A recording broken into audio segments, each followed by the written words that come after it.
seja bem-vindo ao Papo Extra. Olá, seja bem-vinda ao Papo Extra. Eu sou Adriana do Rio Branco e junto com as advogadas Jaqueline Montenegro e Rebeca Góes, vamos hoje, com muito prazer, receber a advogada doutora Samanta Oliveira. Eu vou brevemente ler o currículo da doutora Samanta. Doutora Samanta de Oliveira é sócia do grupo Oliveira Lacerda, é especialista em direito imobiliário, formada pela PUC do Rio de Janeiro. Ela também é especialista também em direito processual civil pela UERJ, também no Rio de Janeiro.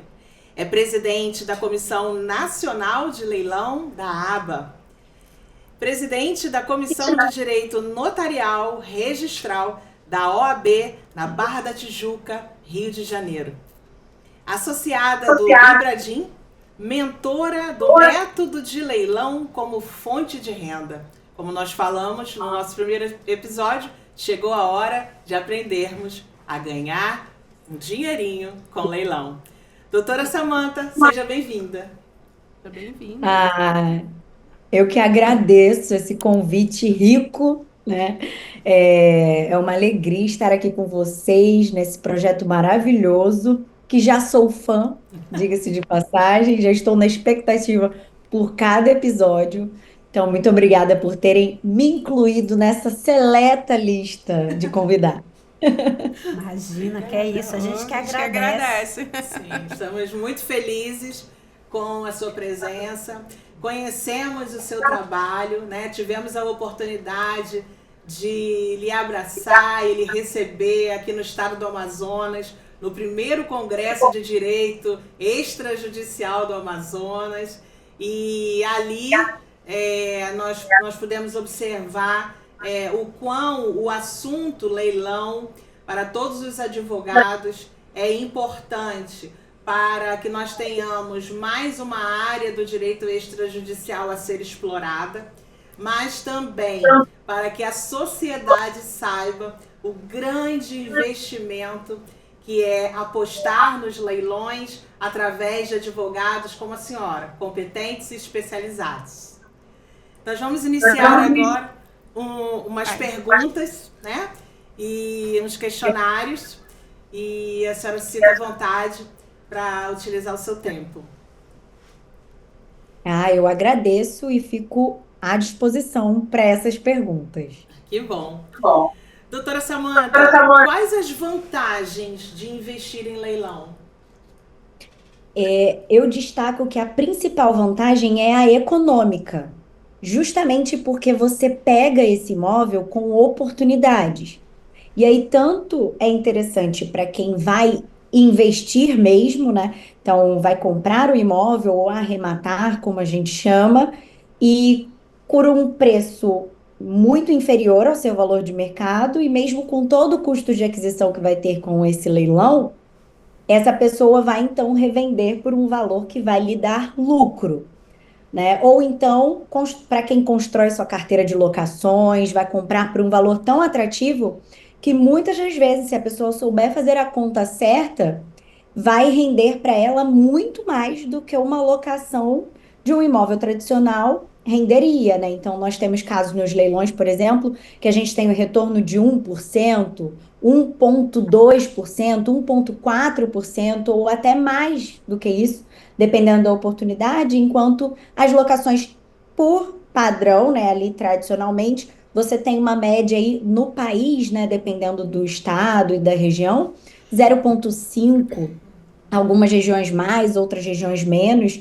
E eu não posso deixar de falar, é claro, que muitas pessoas realizam o sonho da casa própria através dos leilões também. Então, pessoas que achavam que não poderiam arcar com a parcela de um financiamento de um imóvel que elas sonham em morar, e na realidade, como esse imóvel tem deságio, né, e algumas oportunidades a gente tem a previsão do financiamento, então acaba que muitas vezes o valor que ela paga de aluguel, ela só troca pelo valor do financiamento no imóvel de leilão.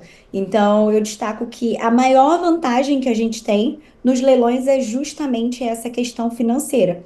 As outras vantagens, se a gente elencar, tem a ver com o que isso traz de benefício para as pessoas envolvidas. Se eu estou falando de um leilão judicial, o judiciário, né, que a gente sabe da sobrecarga que ele traz, de um volume de processos enormes. Então, em leilões judiciais, muitas vezes a gente tem processos ali que estão há 30, 40 anos tramitando até que se chegue a um leilão judicial. Outros são mais céleres, principalmente pela questão das cotas condominiais, né? Mas você tem aí processos que levam décadas para serem resolvidos e os leilões vêm para solucionar. E aí não só o judiciário encerrando ali, né, uma demanda, como também o próprio credor poder receber, né, aquele crédito e acaba trazendo um benefício para toda a sociedade. Quando você fala de leilões extrajudiciais pela lei de alienação fiduciária, você tem o banco. Então, quanto mais crédito o banco empresta e consegue ter o retorno disso, mais fácil fica o crédito para toda a população, né, brasileira. Então, na verdade, eu digo que as vantagens dos leilões são para diversas pessoas, né? Acabam auxiliando realmente todo mundo. Você falou em deságio aí. Qual é a média desse deságio que a gente pode encontrar nesses imóveis? Olha, eu vou dizer para você a regra dos leilões judiciais, tá? O Código de Processo Civil diz que se o juiz não disser diferente, a gente tem esse imóvel sendo levado em segunda data de leilão por metade do preço, ou seja, por Nossa. 50% do valor da avaliação, tá? E aí, essa avaliação, a gente tem um avaliador judicial que é designado pelo juízo e que traz, então, esse valor de avaliação, que é por onde a gente tem a primeira data do leilão judicial, e na segunda data, se o juiz não disser diferente, 50% desse preço é o lance inicial. Quando a gente fala de leilões extrajudiciais, o cálculo já é diferente, então a gente não consegue trazer uma média exata, porque você vai ter na primeira data do leilão ali o valor que está especificado na cláusula do contrato de alienação fiduciária, né, que o banco já determina ali por quanto aquele imóvel vai ser levado a leilão. E se alternativamente também, se não existir essa cláusula, a base vai ser o valor venal desse imóvel, né, para fins de cálculo do ITBI. Então, é a primeira data do leilão extra. Já na segunda data do leilão extra, você tem todo o montante da dívida, né, do saldo devedor, incluindo todo o custo que o banco teve, inclusive, para levar esse imóvel a leilão. Então, ele teve que recolher um ITBI, porque a gente está falando de uma propriedade não resolúvel, né? Então, conforme ele consolida a propriedade e traz de volta para si, ele tem que recolher o ITBI. Eu tenho também os custos de cartório para averbação dessa consolidação da propriedade, para intimação do devedor. Então, todo esse custo está embutido nessa segunda data do leilão extrajudicial, pela alienação fiduciária. E aí, muitas vezes, até causa confusão nas pessoas, porque às vezes essa segunda data está maior do que a primeira, né? E depende de qual é o saldo devedor que você tem ali. E aí, qual é a grande sacada, assim? Qual é a grande estratégia que a gente consegue pegar uns valores mais baixos? Quando esse imóvel chega, e aí a gente tem nas instituições financeiras, de uma maneira geral, um terceiro leilão, e a Caixa Econômica tem a venda online e a venda direta online, onde realmente a Caixa Econômica dá um desconto sobre a avaliação do mercado, né? E aí a gente consegue pegar imóveis ali numa média de 40% do valor da avaliação. Então é Aí bem vale a mais pena, importante. realmente. Pena, com É. certeza. O leilão é um grande queridinho do momento, né? A cereja do bolo, todo mundo tá de olho. Mas como eu posso pagar por um imóvel em leilão? Tá, então, eu falei para vocês já até a relação do cálculo, né, que a gente faz às vezes para quem quer sair do aluguel. Então, assim, no leilão judicial, qual é a regra? Que eu pague à vista, tá? Mas o Código de Processo Civil permite que eu faça uma proposta parcelada. Essa é a regra, tá? Leilão, justiça comum. E aí, o que que o Código de Processo Civil diz? Eu dou 25% de entrada, no mínimo, e parcelo o restante em 30 vezes, sem juros, com correção que eu vou sugerir ao juízo, e aí o juiz homologa ou não a minha proposta. Mas qual é a regra para isso? que eu faça essa proposta até antes do início do leilão e que não tenha lance à vista, tá? Nesse leilão. Qual é a exceção? Quando o juiz permite que a disputa aconteça à vista e parcelada nas mesmas condições. Sempre lembrando que o à vista sempre vai vencer a proposta parcelada, se for de igual valor, porque isso é uma previsão também do Código de Processo Civil. Alternativamente, a Justiça Federal também permite proposta parcelada e dá um fôlego maior, 25% de entrada e o restante em 59 vezes. Só que na Justiça Federal, em regra, eu tenho juros. E hoje, né, esses juros, eles são calculados pela Selic. Como a Selic está em alta, aí tem que fazer essa conta direitinho e muita gente acaba, por não ser especialista, confundindo com a regra da Justiça Comum, que eu não tenho juros. Na Justiça Federal eu tenho, e hoje eles estão altos, porque são calculados com base na Selic. Então, o aceite fica a critério do juiz, seria isso? Na verdade, assim, o Código de Processo Civil diz que se eu fiz a proposta parcelada e eu não tenho lance à vista, o juiz vai analisar, né, e em regra eu levaria. Mas, assim, a gente pode ter o juiz negando, tá? Eu já fiz, por exemplo, uma proposta parcelada e o juiz, né, me retornou dizendo, olha, não, 3 vezes, né, é o máximo. Mas assim, era um imóvel pra gente aqui, Copacabana, Zona Sul do Rio de Janeiro, né? Sem disputa, né? Ninguém tinha dado lance à vista. Então, assim, para o cliente valia a pena, mesmo que fosse só em 3 vezes, a entrada e mais 2, né? Mas, em regra, o juiz homologa, tá? E aí, esses são os leilões judiciais, tá bom?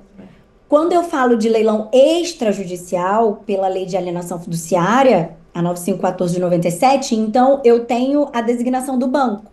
Então, como o banco disser que eu posso pagar, eu posso pagar. Caixa Econômica, por exemplo, que é a que mais facilita pagamento. Ela, às vezes, deixa usar até FGTS, tá? E aí, quando permite financiamento, também é a que mais facilita, que ela deixa dar 5% de entrada. Então, mesmo com a alteração que a gente teve, né, de os casos que foram de 10% de entrada no mercado comum para 20% e os outros de 20% para 30%, a Caixa Econômica manteve os leilões com 5% de entrada. E o restante em até 400 Essa questão vezes. do FGTS, você falou, você esteve aqui no nosso congresso e foi uma coisa que muito se comentou, né?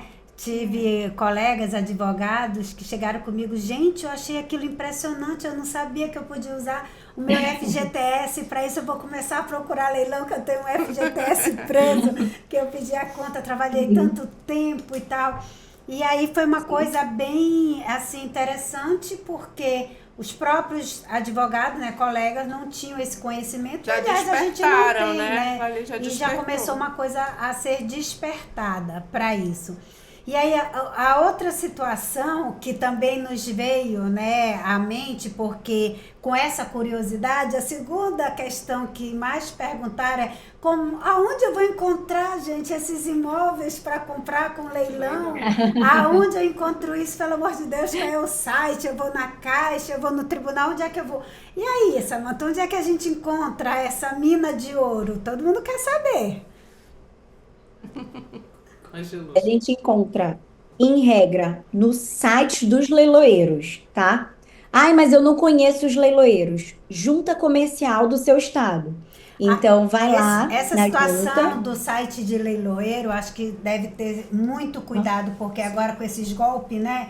Tá Também vindo tem. tanto a questão de leilão, vem na nossa caixa de spam, vem em e-mail, até um WhatsApp, porque, como a Rebeca falou, é o queridinho do momento, o leilão. Então, todos os dias a gente começa a receber essa situação e não sabe se realmente seria real, né? o oficial. Como é que faz para se proteger nessa situação? Onde encontrar realmente os oficiais?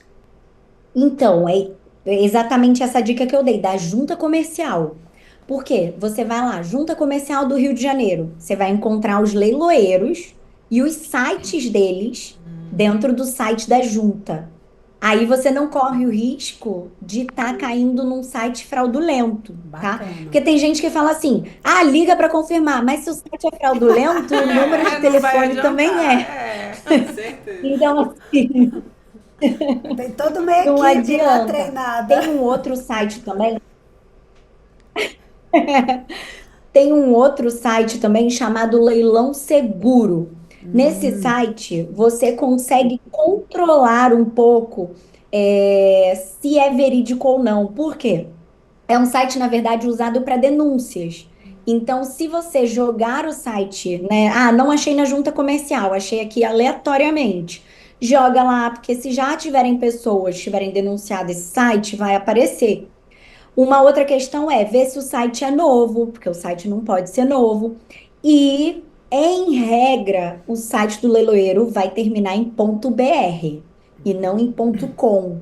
Então, são algumas dicas também que são importantes. Mas o que é que eu sempre falo? Vai dentro do site da junta comercial e pega por lá, Olha que tá? interessante, eu não sabia disso. Dá essa olhadinha só para ter certeza, né? Bacana. Doutora Samanta, É. eu gostaria de No- saber... pois não, pode completar, perdão. Além dos sites de leilões, onde mais a gente pode encontrar? Os leilões judiciais, também nos tribunais de justiça, tá? Você encontra por lá, então, no TJ, no TRF, no TRT. E os leilões extrajudiciais no site da própria instituição financeira. Inclusive, a venda direta e a venda online da Caixa, você não vai encontrar em site de leiloeiro, porque não é feito por leiloeiro, tá? E os leiloeiros que me perdoem, eles são os queridos parceiros, mas assim, justamente por não ter leiloeiro, você não tem os honorários do leiloeiro para esse procedimento, porque na verdade a gente não chama de leilão, né? A gente chama de imóveis caixa. Mas são as vendas que acontecem justamente porque a lei de alienação fiduciária permite que, se foi levado num primeiro ou num segundo leilão e não foi arrematado, que o banco dê a quitação à instituição financeira, né? Dê a quitação ao devedor e leve esse imóvel a qualquer preço, já que ele já consolidou a propriedade e já está com ele ali na carteira, tá? Samanta, eu tenho Então, uma é uma curiosidade. Qual é a diferença da venda direta para a venda online da Caixa? Eu nunca entendi isso daí muito bem. Tá, vamos lá. A Caixa, ela tem 5 modalidades, tá? Primeiro leilão, Isso, lei de AF. Segundo leilão, lei de AF, tá certo? certo. E aí, pela própria lei de AF, que cabe para qualquer banco, né, para qualquer instituição financeira, eu posso então dar quitação ao devedor e levar a qualquer preço. É o que as instituições financeiras fazem. Só que a Caixa Econômica, ela é uma empresa de administração pública. Então, ela tem a lei específica de administração pública, que permite que ela leve em licitação pública, que é a terceira modalidade, e é muito similar ao leilão, tá? Então, muita gente acaba não vendo diferença, mas é licitação pública, que tem lá o nome. Na sequência, na verdade, nós temos 6, mas essa que eu vou falar agora caiu em desuso, que é a concorrência pública. A concorrência pública caiu em desuso durante a pandemia, porque você tinha que ir a uma agência caixa para fazer a sua proposta num envelope super secreto. Então, caiu em desuso, né? Mas ela existe, né? Procedimentalmente falando, mas geralmente da licitação a gente vai direto para a venda online. O que é a venda online? É justamente a Caixa Econômica dar esse desconto e abre um cronômetro, tá? Então, ao invés de eu ter uma data e uma hora, eu tenho um cronômetro correndo, contando quantos dias, horas, minutos e segundos faltam para encerrar. Então, eu faço a minha proposta dentro do site da Caixa e se ao final desse cronômetro a minha proposta tiver sido a maior, eu levo o imóvel. Se não for vendido, a Caixa Econômica tem a venda direta online. E como o próprio nome já diz, a compra é direta, ou seja, esse cronômetro encerrou, ninguém tinha feito proposta, então o primeiro que chega lá e fizer, leva. Olha que interessante. Então, tá lá disponível Muito venda bom. direta online, Olha aí, bom saber eu disso, compro né? imediatamente. Entendi essa diferença, agora ficou bem clara. Doutora Samanta, a senhora me fez lembrar um assunto pessoal agora, que foi da concorrência pública. O meu primeiro imóvel foi através da concorrência pública. E eu fui pessoalmente na Caixa Econômica e a gente fica numa tensão, né? Porque é aquilo, recursos próprios, né? Financiamento, quem no nosso caso de advogada não tinha, né? O FGTS. E eu me lembro que dá um frisson, assim, né? E acabei ganhando, né, a casa. E aí vem uma questão sobre as pessoas que estão nessa casa. Né? No meu caso, não era um mutuário que ficou inadimplente, era um invasor. Alguém que estava lá que não era, né, não tinha nada a ver com a Caixa. Né? E aí, eu, já advogada, né, ingressei com uma ação no juizado especial chamada Ação de Esbulho. E o juiz, de pronto, em uma liminar, né, me deu a posse, né, da casa, né, através daquela... Era um recibo de calção, né? Me lembro, tipo, acho que, sei lá, uns 1.500 alguma coisa, não sei se era reais na época, porque é 1.900 e bolinha essa história que eu tô contando. E aí nós fomos até a casa, apresentamos o documento judicial para os invasores, né? E eles pediram 30 dias, e aí eu fiz um documento à parte, né? Porque tinha criança e tudo mais. E assim, depois de 30 dias, eu consegui entrar no imóvel, por certo, né? Eles levaram absolutamente tudo, até o vaso sanitário. Depenaram, literalmente. Depenaram. E aí a gente teve que, né, fazer uma pequena obra, mas foi uma experiência incrível. Antes, né, durante, porque aí como eu tive que atuar, né, como advogada, né, foi muito bom também. E o depois, porque as prestações eram tão pequenininhas, assim, aquela coisa que cabia 10 vezes no bolso, sabe? Muito bom. Sim. Então, a minha experiência com a Caixa Econômica, com a questão do leilão, foi através de concorrência pública. Que legal. Adriana aí, mostrando na prática. Estou muito feliz. Você lembra que ano foi isso? Lembro. A minha mais velha, né, a minha filha mais velha, ela tá com 30 anos hoje e ela tinha 4 anos. Não, perdão, ela tinha 3 anos. Então, 27 anos atrás. 27 anos atrás. Então, foi antes de 97, né? Tá sim, certo? Tá certo. Tá. A lei de AF, ela é de 1997, né? E nós tivemos também uma alteração significante nela em 2017.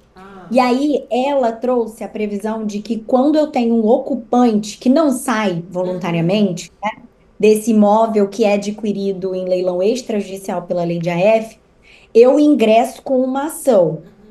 A lei de AF, né, e isso já trouxe várias discussões, né, enfim, sobre essa questão, porque a lei de AF diz que a ação é a ação de reintegração de posse.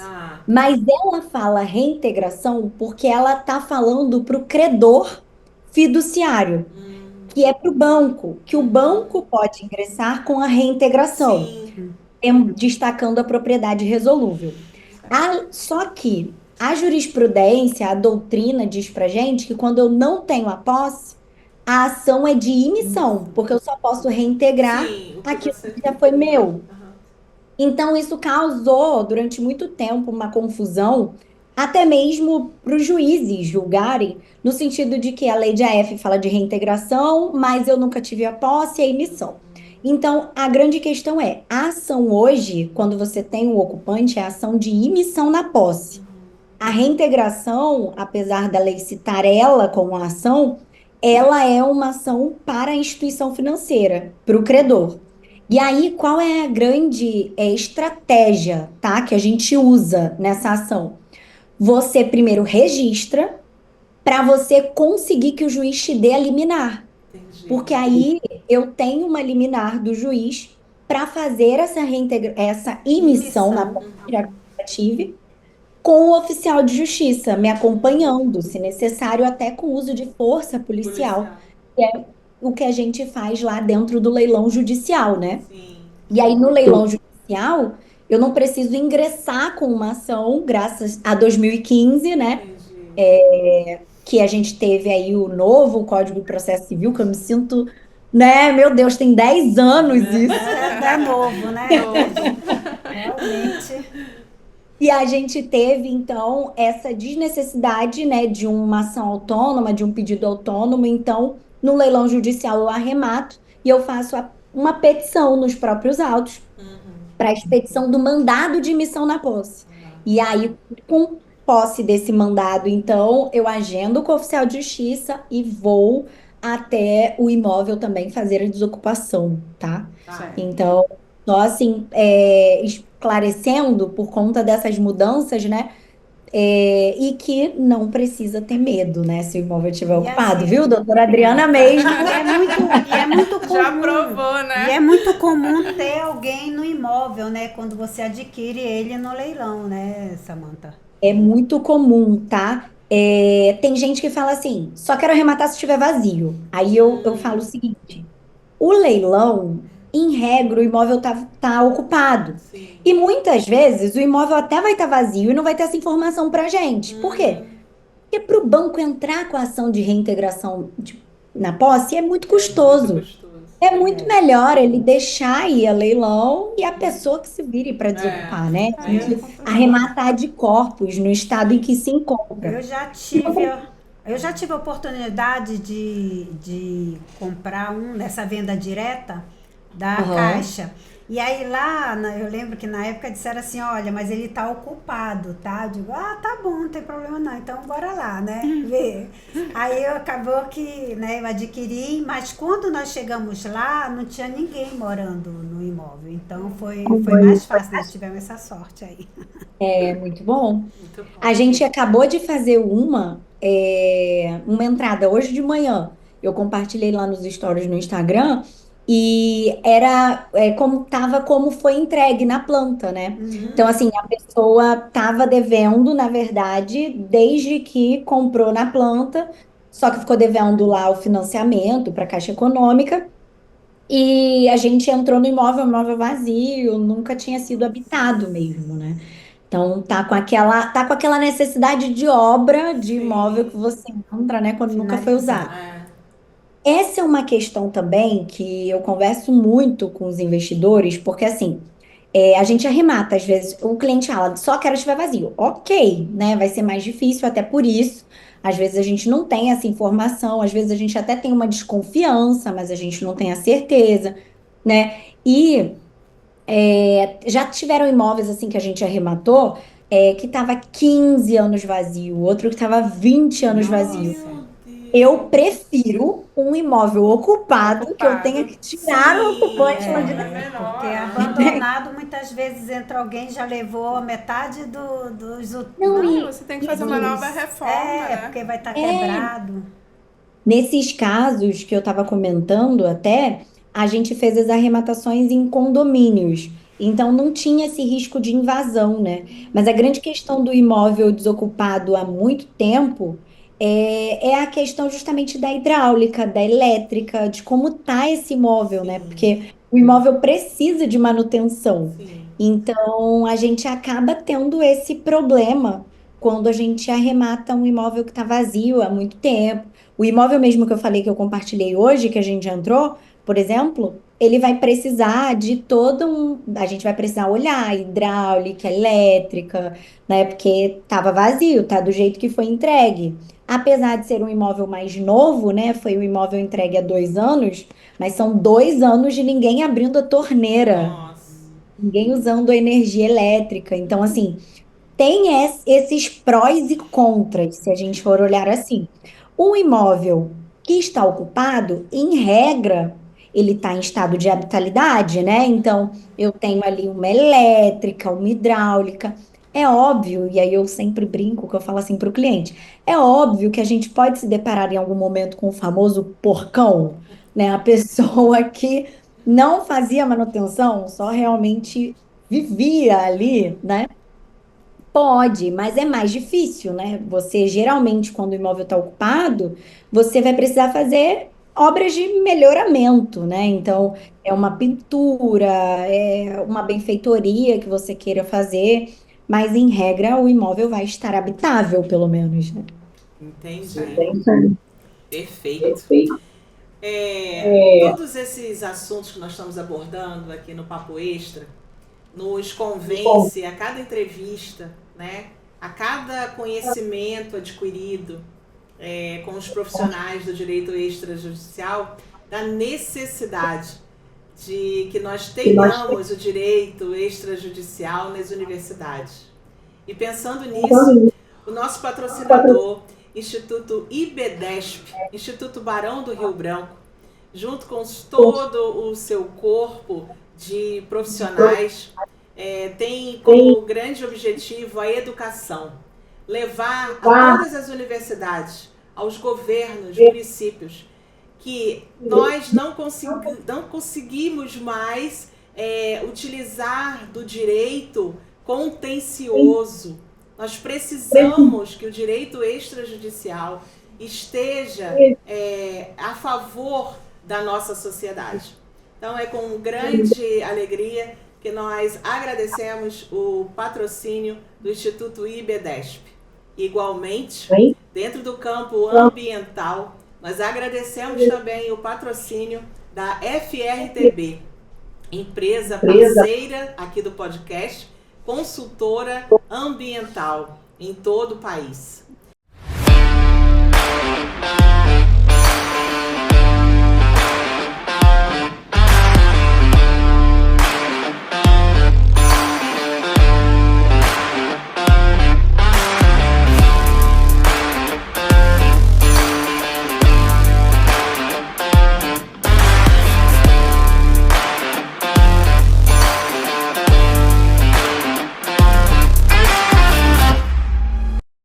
E agradecemos também às lojas Variedades Salmo 91. Lojas Variedades Salmo 91 com mais de 25 anos em Manaus, proporcionando quase 500 empregos diretos e pouco mais de 200 indiretos. E que todos os nossos 3 patrocinadores apostam nesse podcast como fonte de conhecimento para toda a sociedade brasileira. Em 1999, vendendo de porta em porta, foram dados os primeiros passos de um grande sonho. A Salmo 91 nasceu da resiliência e da determinação. Aos poucos, o pequeno negócio cresceu, expandindo suas opções de produtos e conquistando clientes. Hoje, com 7 lojas espalhadas pela cidade, incluindo áreas nobres, a Salmo 91 oferece mais de 80 mil produtos e emprega 500 colaboradores diretos e indiretos. São mais de 25 anos de compromisso com Manaus, inovação e variedades de produtos. Salmo 91, crescendo junto com você.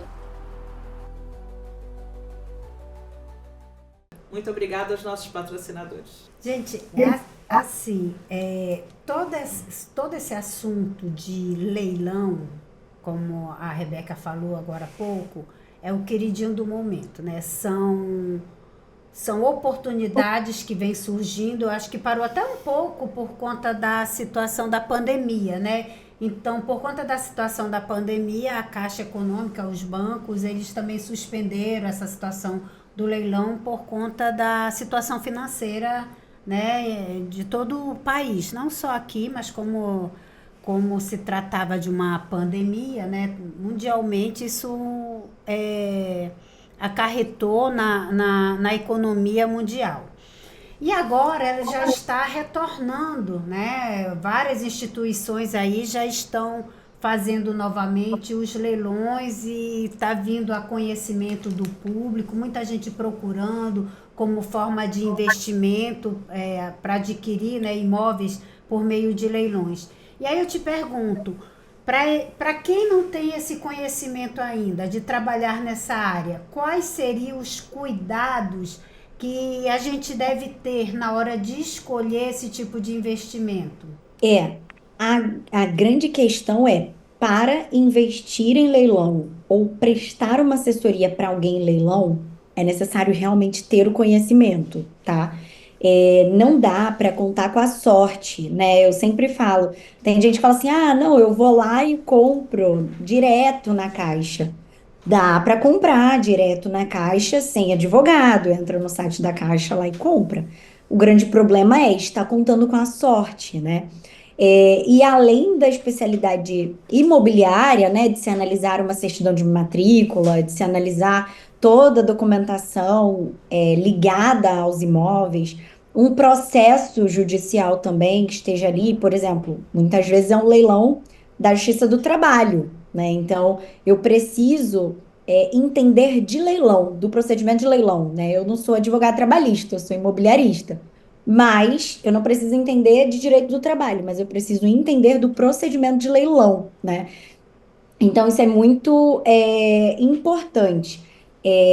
Eu amo os leilões extrajudiciais, são os meus queridinhos. Geralmente me perguntam assim, qual o melhor? Não existe o melhor, mas para mim existe. São os leilões extrajudiciais. Justamente por conta até do que a doutora Adriana estava falando, né, da necessidade de desjudicialização. Nós sabemos qual é o judiciário que a gente tem.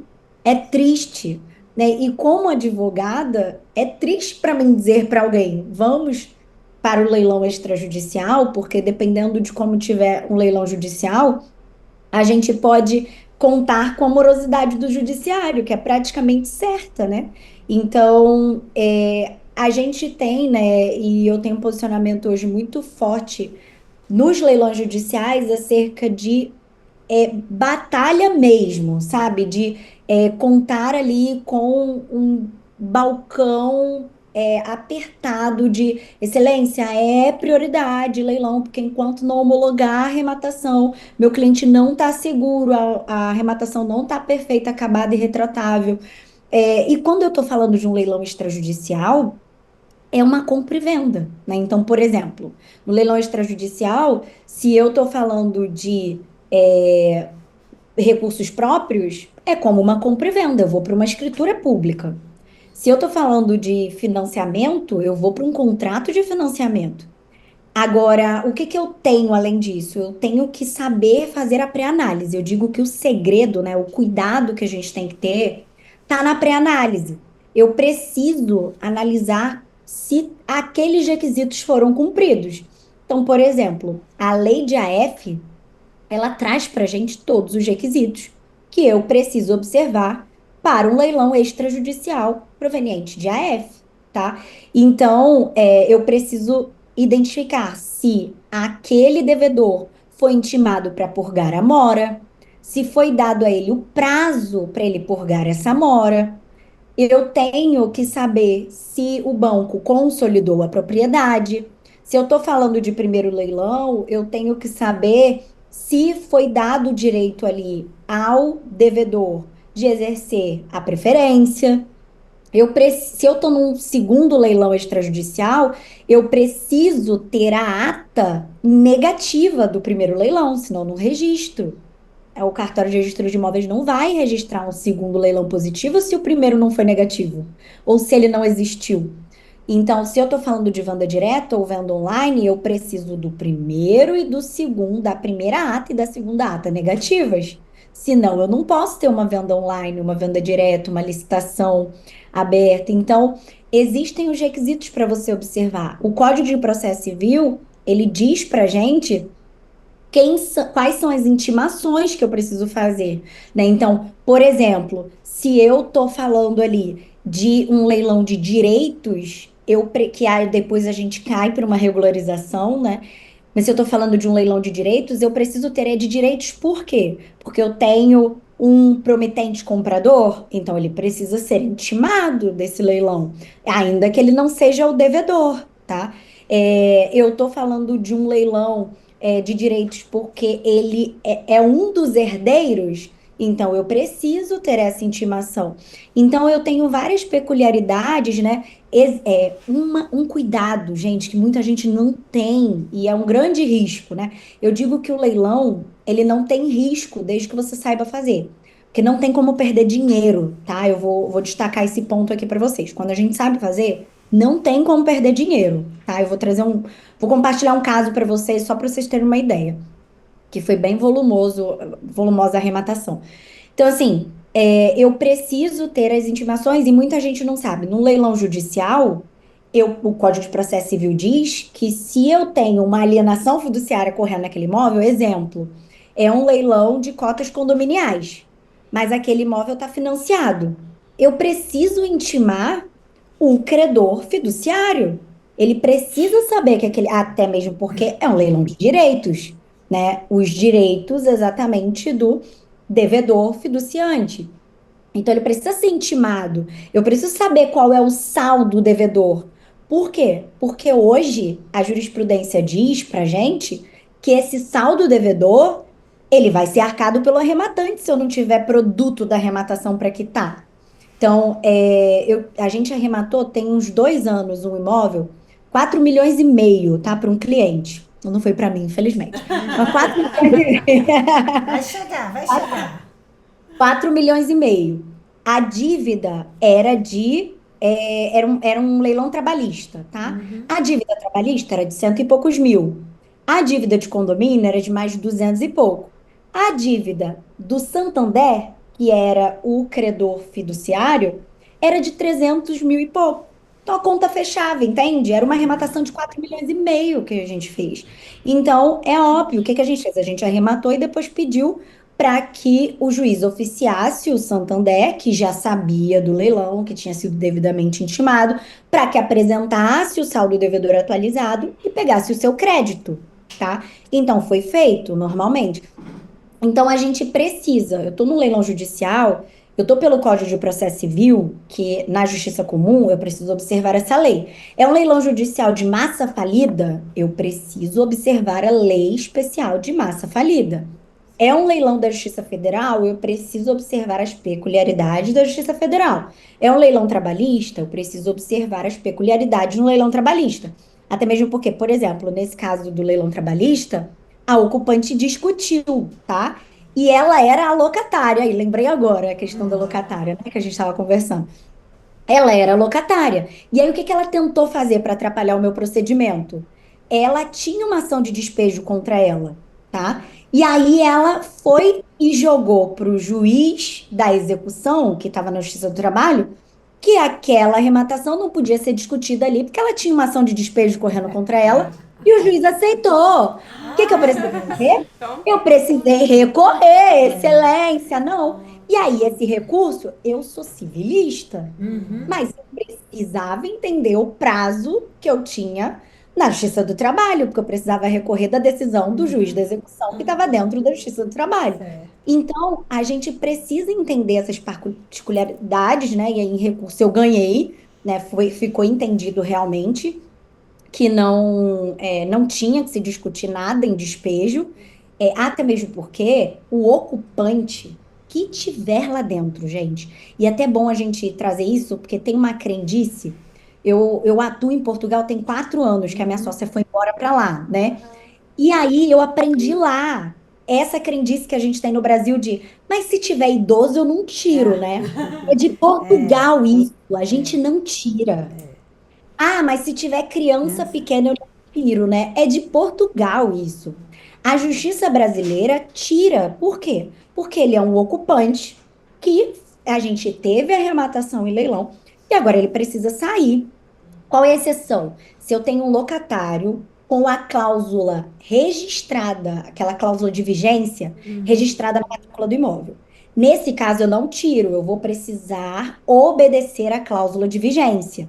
Até mesmo porque numa compra e venda tradicional também seria assim, né? Se eu compro um imóvel que eu tenho um locatário com a cláusula de vigência averbada lá na matrícula do imóvel, eu vou precisar cumprir, né? Observar essa cláusula de vigência. Do contrário, tem um locatário, eu amo arrematar imóvel com locatário. Por quê? Porque o dinheiro vem pro meu bolso antes de cumprir a emissão. E é diferente de compra e venda de imóvel que tenha locatário. Porque na compra e venda de imóvel locatário, a única coisa que você tem que respeitar é a preferência dele de compra. Já na arrematação, eu não tenho que respeitar isso, né? E aí, essa questão de ter esse cuidado de pegar um advogado que tenha conhecimento faz muita diferença. Ó, eu tive um caso de um cliente que ele comprou, né, arrematou um leilão judicial, né, e depois, antes de 2 anos, de quem foi arrematado o leilão, ele entrou com uma ação rescisória e, pasme, o juiz deu uma liminar de reintegração de posse, tirando o meu cliente do imóvel que ele arrematou legalmente na Justiça Estadual, né? Mas aconteceu, não é brincadeira. Menina, esse processo deu tanto trabalho, porque teve embargos de terceiro de outra pessoa. O leilão foi de uma execução de dívida de uma empresa. Os sócios entraram com embargos de terceiro também, dizendo que eles eram idosos, não poderiam ter sido retirados do imóvel, porque era imóvel de família. Foi uma confusão, foi parar em Brasília, né? E lá nós conseguimos comprovar que era um ato jurídico perfeito, a arrematação foi legal. Só depois de Brasília e depois de quase, sei lá, uns 4 anos é que esse processo findou e o cliente teve razão, foi validado sim a arrematação dele, mas deu um trabalho, viu? Deu bastante trabalho. Isso que eu falo que o segredo está na pré-análise. Por quê? Se a gente está falando de um leilão judicial, a gente já tem um processo ali, um andamento para se pautar, sabe?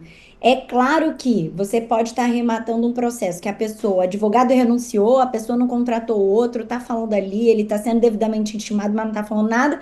Se arremata, a pessoa fala assim, agora eu vou contratar um advogado, vou discutir. Acontece, né? Mas assim, em regra, o processo está seguindo o rito. Se a pessoa já está discutindo, ela vai continuar discutindo. Se a pessoa está brigando, ela vai continuar brigando. Agora, o que a gente analisa é o procedimento. Quando a gente fala de um leilão de massa falida, gente, é desesperador, né? Porque é muita gente falando ao mesmo tempo, falando a mesma coisa, falando... Enfim, inclusive, assim, eu gosto muito de leilão de massa falida. Ele tem uma especificidade também, tá? Ele tem terceiro leilão, se não for arrematado em primeiro e segundo.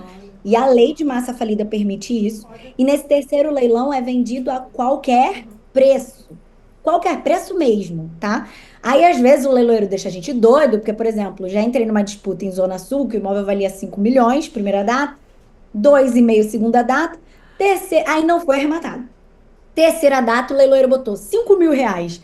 A gente não parava, a gente ficou o dia inteiro disputando aquele imóvel, porque o incremento ia de 5 mil e o lance começou em 5 mil e o povo não parava de cobrir. Eu falei, meu Deus, eu estava exausta. Mas assim, tem essa especificidade. Só mas por curiosidade, ele foi arrematado por quanto? né? Também. 3 milhões e pouco. 3 milhões e pouco. O dia todinho isso. 3 milhões e 400, eu acho. Podia ter entrado no segundo leilão disputado. Começou 2,5, né? E ficou o dia todo nisso. Eu já arrematei uma sala para mim, tá? Uma das minhas salas, ela é de leilão de massa falida. Foi muito bom também. É avaliada em 250 mil. Eu peguei por 85 mil em terceiro leilão. Que maravilha. Foi muito bom. E assim, o tempo inteiro era eu chamando feito a ordem dentro do processo. Porque são muitos bens, são muitos imóveis, são muitos leilões acontecendo. E aí, toda hora eu ia despachar, né? O povo do cartório não me aguentava mais.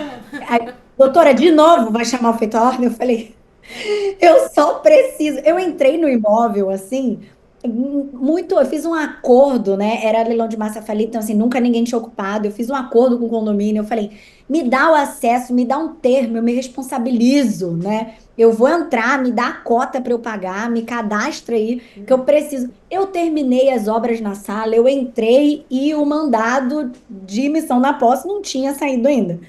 Então, assim, porque você tem essas questões judiciais, né?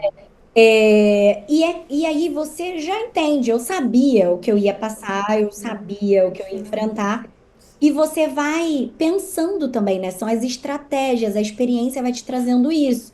Olha, você vai entrar nesse processo, provavelmente nesse leilão, provavelmente vai demorar mais. É um cliente mais exigente, mais ansioso. Gente, é para morar? Eu falo assim para o cliente, é para morar? É. Eu vou botar ele no mais rápido que eu resolva, né? Porque assim, o que a gente entrou hoje foi venda direta. A gente sabia que estava vazio e o condomínio não tinha um cadastro de nada, né? Então, assim, a gente imaginou, a pessoa comprou na planta, ficou devendo, nunca nem entrou. E aí a gente pegou dia 10 de abril, 25, sexta-feira, né? A gente tava, eu denunciando a data, né? Enfim. Aí lá no dia 28 de abril, a gente entrou no imóvel. Então, assim, 10 de abril a gente arrematou. Dia 25 a gente fez a escritura, que foi uma sexta-feira. Dia 28 a gente entrou no imóvel. Por quê? Porque eu sei que a cliente é extremamente ansiosa.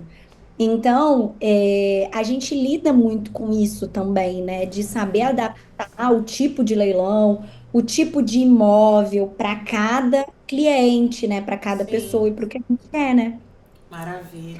Gente, é um assunto muito maravilhoso, né? A gente poderia Precisa ficar de aqui um por segundo horas. podcast. Precisa. Nossa, são muitas coisas, mas infelizmente a gente tem que falar de tempo também, né? Eu já acho que a gente pode deixar aqui pré-agendado uma segunda Uma parte. segunda Vai ser uma parte. alegria. Mas foi muito gratificante, porque é um assunto realmente que está em alta. Todas nós temos interesse, todos os nossos colegas, com certeza. Sim. O público em geral, sim, e as mesmas dúvidas, né? Acho que nós conseguimos colocar aqui em palavras bem claras, bem explicado, as mesmas dificuldades que as pessoas encontram no dia a dia, né? Então, isso é muito gratificante, foi muito enaltecedor. Com certeza. Doutora Samanta, nós agradecemos do fundo do nosso coração a sua participação.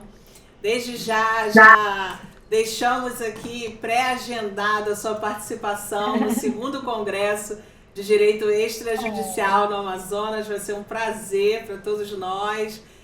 O Amazonas agradece, todos os participantes agradecerão também. Ao final, eu deixo as palavras aqui para a senhora, tá? Agradecendo a sua participação. Eu que agradeço mais uma vez, né? Estar também entre mulheres, para mim, é muito especial, né? Eu falo que todos os dias nós batalhamos pelo espaço que nós merecemos, né?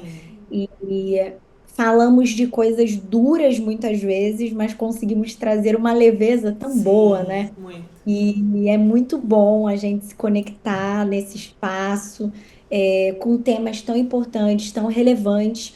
Eu falo muito sobre a questão dos leilões quando eu estou no meio de mulheres, assim, dessa importância. Os meus clientes são 95% homens, né? Então a gente precisa de mais mulheres investindo. Sim. Por que as mulheres não investem, né? Sim. Se nós nos tornamos tão independentes financeiramente, Sim. por que que a gente ainda não tem essa mentalidade, né? De ter o nosso patrimônio, de investir o nosso dinheiro. Verdade. E eu acho que muitas vezes é porque a gente cuida de todo mundo, menos da gente, né? É isso. Então, quando eu estou num espaço assim só com mulheres, eu procuro trazer muito essa reflexão, né? Porque os homens investem e nós, mulheres, também temos potencial financeiro, intelectual para investir, né? Então, que seja um espaço que a gente possa estar ajudando também umas às outras. Maravilha. Muito bom. Pessoal, muito obrigado e até o próximo Papo Extra. Tchau, querida. Tchau.